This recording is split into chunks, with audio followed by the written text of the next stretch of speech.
Magandang hapon sa inyong lahat.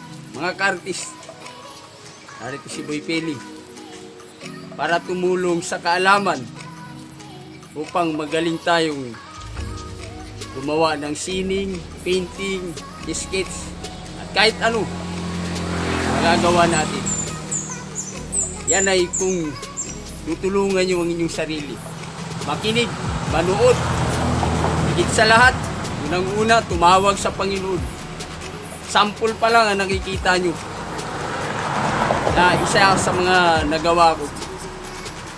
Come on guys. So, mga guys, mga ka-artist, pati sa mga beginners yan, matutuwa kayo ngayong araw na to. Pero, sa ngayong araw na to, tuturuan ko kayo ng sketch, pencil, pencil lang muna ngayon. Kasi hindi naman tayo pwedeng marami kaagad. Kaya ako ginagawa to dahil ito yung pinakakitaan ko. Mas mahalaga na nakakatulong din ako sa inyo at sa lahat ng mga kababayan natin mga Pilipino. Higit sa lahat, dapat talas din ang memorya. Kailangan malakas din yung pag-iisip natin na makalikha tayo kung ano yung gagawin natin, sining o art. So, guys, magsisimula na tayo. Ito ang unang-una natin gagawin. Tingnan nyo. Dapat, ang gagamitin mong lapis, yung numero 2 na munggol. Sinauna, yan, nakikita nyo, munggol. Yung nga lang, walang pambura kasi ano to gamit na Dapat, lagi kang may kasamang cutter para haitin mo, kasi Bisaya, Tagalogin natin. Para itong dulo ng lapis, kailangan matulis siya. Kita nyo matulis. Kasi yan ang lilikha ng outline. Sa mga beginners yan, ayan. So guys, ito na. Ang una natin gagawin, simple lang. Kung paano mag-drawing ng mata. Ito guys, pakita mo sa inyo. Ito guys, ang umpisa. Dapat, pag gumawa kayo ng mukha, parang itlog muna. Yan mga guys, parang itlog.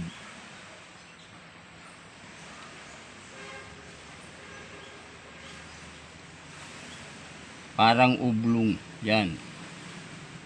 Huwag pahiga, kailangan patayo siya. Yan. Kaya siya ganyan mga guys, kaya siya may malalim dyan. Kasi naka-side view siya, ganyan, naka-side view. Ito yung pisngi. Ito yung noo. So magtatanong kayo, bakit ganun? Bakit diretsong ganun? Parang itlog. Kasi mga guys, hindi pa tayo naglalagay ng buhok. Gumagawa pa tayo ng shape niya. So ngayon, bubuuin na natin. Ito na. Gumawa ka ng cross. Huwag mong ididiin Tama-tama lang. Yan. Kung ang ilong natin nakaharap, diretso siya. Pero pag naka-side tayo, pag ganun, sliding. Sliding siya. Yan.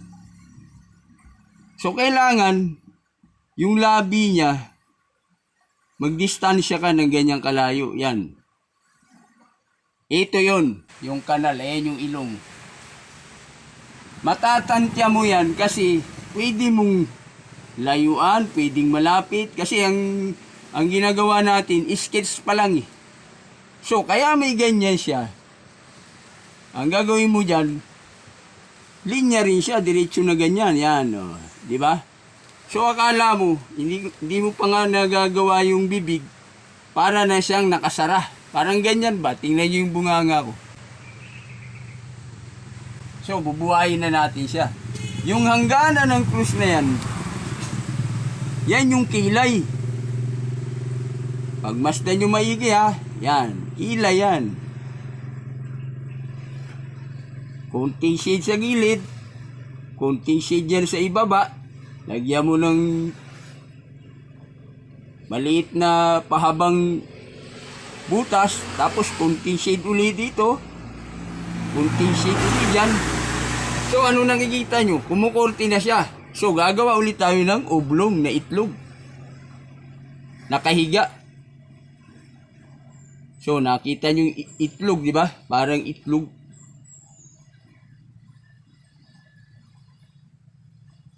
So lumalabas, para na siyang maskara. Art na yan kung tutuusin. Pero dahil nga kailangan tapusin natin yan, makikita nyo na ngayon. Sa loob, gagawa ka ng bilog na naman. Pero kailangan, tansyado mo rin yung paggawa ng bilog. Yan. Tapos sa ilalim yan, may bilog na naman siya. Sa gitna. Nakita nyo na. Mga ka-artist. Ngayon, itiman nyo yan. Yan, nakikita nyo. Iniitiman ko, di ba? So, natira yung puti sa gitna.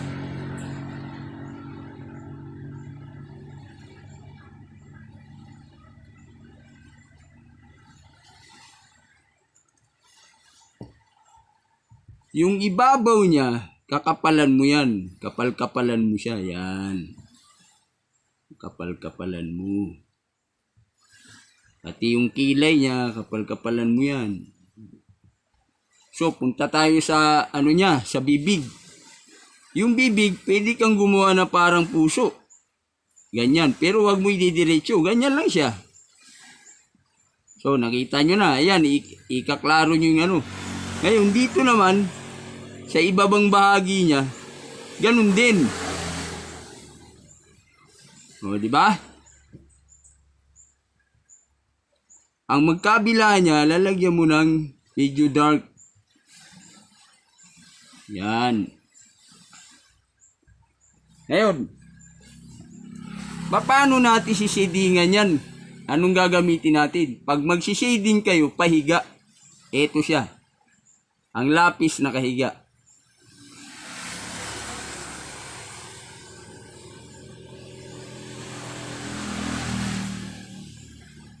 Ganun din sa gilid.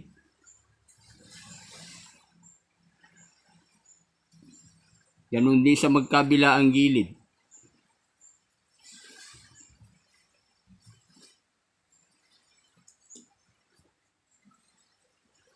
Ganun din sa tabi ng ilong niya.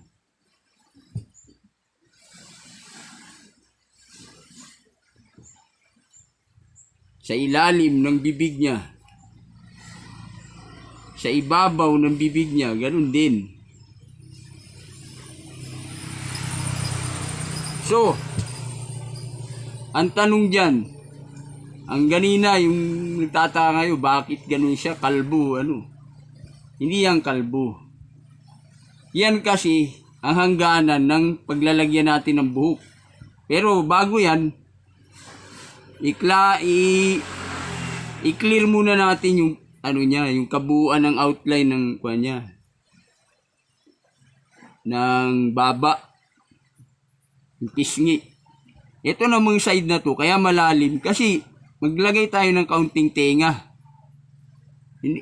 Kung muna ka-side din siya, medyo maliit lang. Tama-tama lang. Sa paggawa ng tenga, napakasimple lang. Linyahan mo dyan. Linyahan mo ng pabundok na gilid na ganyan. O yan, tenga na yan. O, di ba? May natutunan na kayo? O. So, ganyan lang kasimple. Ngayon, sa paglagay ng buhok, napakasimple lang. Pwede nating gawing long hair.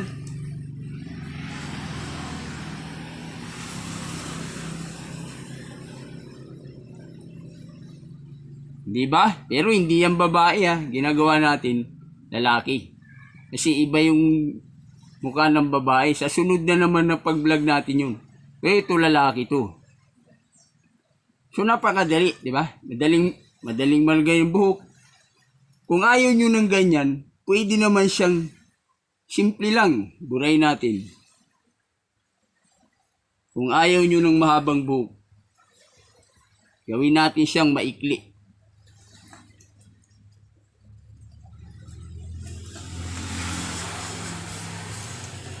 So, sa paggawa naman ng maikli, kailangan din hanggang dito lang siya. Yan. Hanggang dyan lang siya. Hindi mo pwedeng gumawa ka ng maikli, sobrahan mo.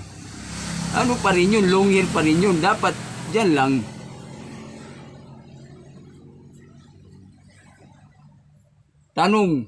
Ang tanong natin, so bakit parang ganyan masagwa? Ganito po yan, mga ka-artist.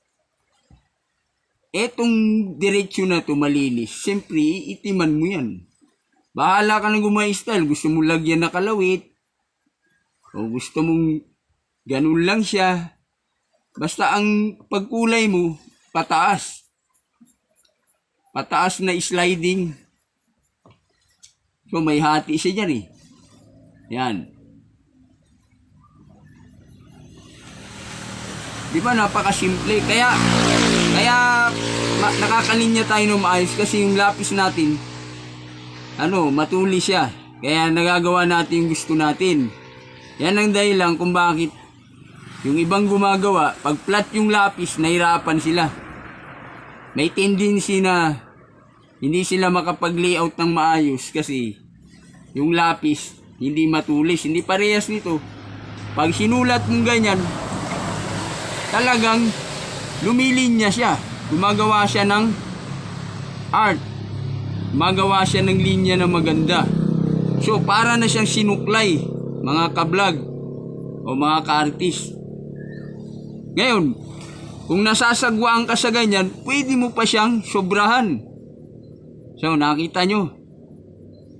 Ganyan lang kasimple.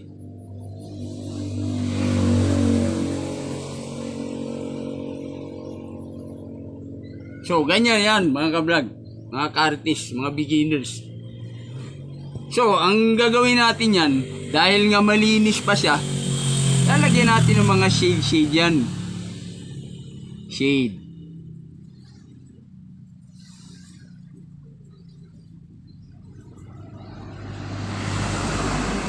Ang liig niya kailangan hindi dito. Dito siya malapit sa tapat ng ilong. Ganyan. Kasi pag dito ka, masagwa tingnan yan. Wala sa linya. Tapos dito din. So, ayan na siya.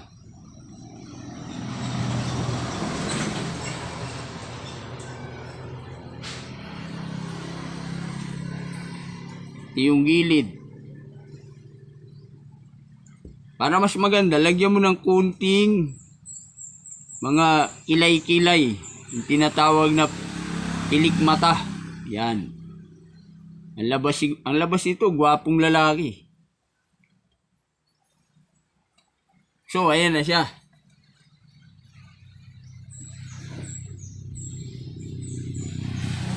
Ngayon, bakit? Ang tanong nyo, bakit masyado siyang yung shading niya? Parang magasgas. Simple lang. Pag dinark mo na yan, na-dark na siya, na-dark. Gamitin natin yung daliri natin. Kasi marami tayong kamay. Kung ano dyan, ito ba?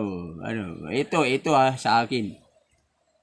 Kukuha ako dyan, habang nililinis ko yung buhok. So, mapapansin nyo, may natira sa kamay ko. Yun ang ipang-shading natin. Yan. Para mabuhay yung mukha niya.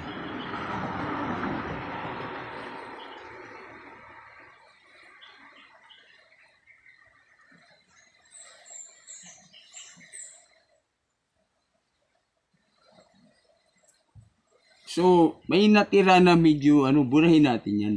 Para hindi mapangit tingnan. So, ganyan lang. Napakasimple lang. Di ba? Tanong, bakit hanggang liig lang? So, ito yung kasama niya. Kung gagawa kayo ng damit, pwede nyong i-round, pwede nyong tinatawag na parang victory, shirt.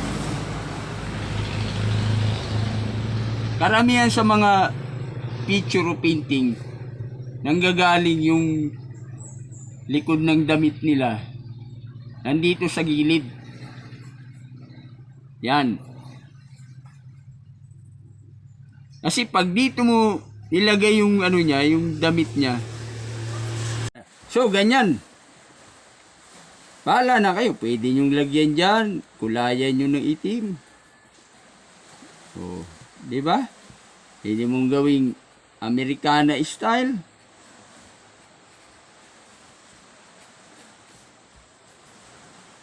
Di ba? So, ganun lang mga ka-vlog, mga ka-artist. Napakasimple. Ngayon, kung magbabackground naman kayo, ganun lang.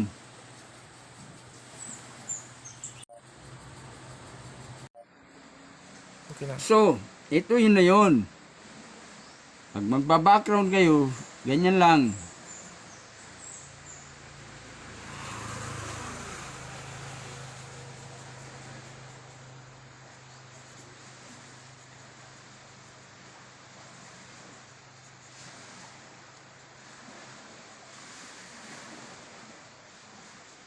So, ganun din. Kung gusto nyong gamitin, pwedeng hindi na, pwede rin gamitin yung daliri natin para medyo gumanda yung background. So, mga ka-vlog, mga ka-artist, okay na siya. Ganun lang, kasimple. Outline lang, palilinawin nyo lang yung outline. So, yun na siya. Diba? Napaka-simple. Kayang-kaya. Lalo na sa mga beginners yan. Kayang-kaya.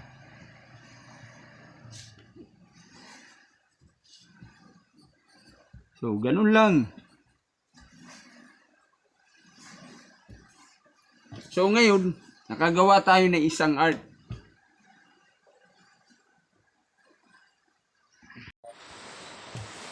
Sa susunod, ituturo ko naman sa inyo kung paano gumawa ng muka ng Panginoon natin.